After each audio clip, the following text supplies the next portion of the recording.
Hey everybody, welcome back to On the Road to Dr. Effin, my web series where I take you along on my journey to get a PhD as a black woman. I'm Javeda Bay, soon to be Dr. Effin, and I am like, the semester's here, it started, we've done it. And this past weekend, I had my first in-person class session on campus for the first time ever since starting my PhD program. And it was an experience. If you don't know, my school is located in San Francisco. I've never been to San Francisco. I've had a layover in the airport before, but I've never actually been to the city.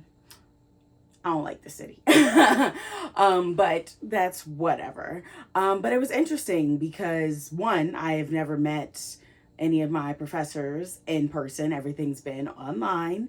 And I have met a decent amount of my cohort, but I got to like meet like the new cohort in person because I'm TAing one of their classes. So like that was interesting. Also like being in Zoom school for so long, it's like, wow, we're back in person. Holy smokes. But yeah, so I did that. I definitely think I definitely enjoyed obviously being in person more than Zoom school because one, I get to actually like talk to people and see people and hang out with people. But also I think that I don't know, it's like easier interactions maybe being in person. Like I felt like the classroom feeling was different being in person. I don't know how to explain it. But yeah, so I did that. I had class in person. And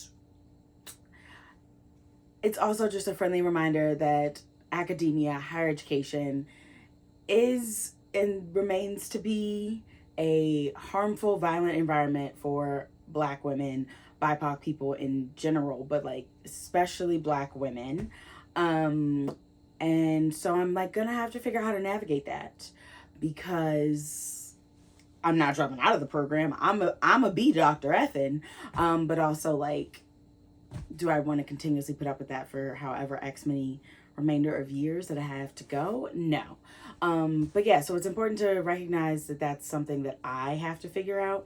And I don't even know where to start. Like, where do you start trying to like survive in like harmful systems? Who knows?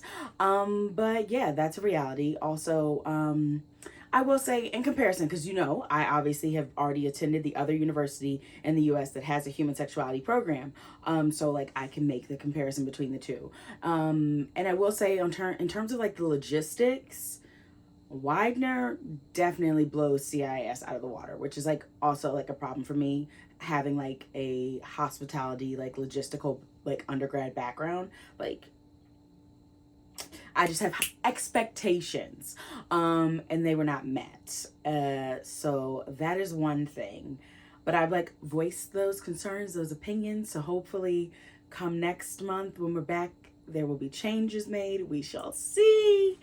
But yeah, I think the biggest takeaways from this first AR weekend are one, like like making my boundaries known and managing my boundaries, whether that's in the classroom or out. Like I don't have to spend every minute with my cohort. Like I can like take time for just me, and that is a-okay, and I should do it, because when you spend 8 hours with the same people for 3 days, like you kind of just need a break sometimes, and there's nothing wrong with that.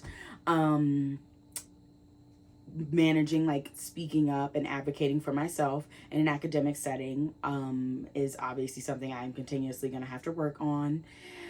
And then also like honestly, I feel like everything is not related to schoolwork. Schoolwork wise, I'm feeling so good. Like we got introduced to SPSS, which if you don't know is a statistics software that is used in research, and it's like one of the most like common popular ones that if you know somebody that's a researcher or a scientist, they probably use it. And your girl was a natural at it. So that was nice. That was a nice up for the weekend to be like, oh, you're good at this. You're helping other people. You got this. Like, yeah, I do.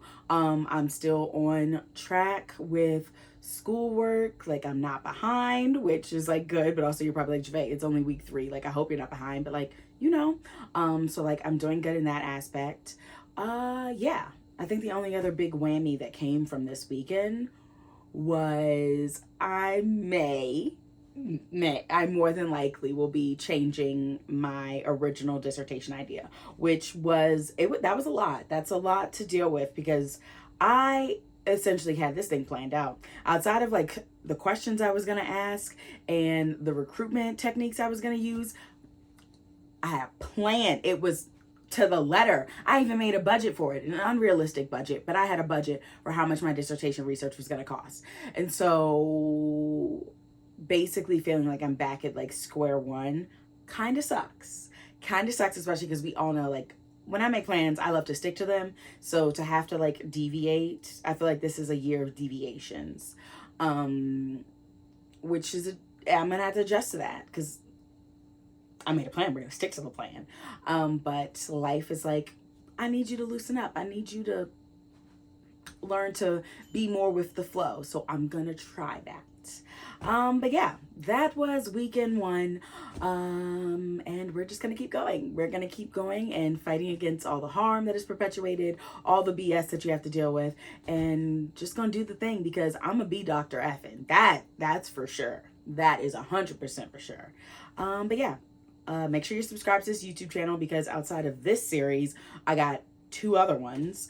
And definitely make sure you are following me on social media at Millennial Sexpert on Instagram and TikTok. And if you're like, I just like would like to know more about you personally, Javay, you can follow Javay DeBay on Instagram. But yeah, come back next week or later this week, whatever you want to do it, and watch all the content you want. But until next time, I'm gonna see you later.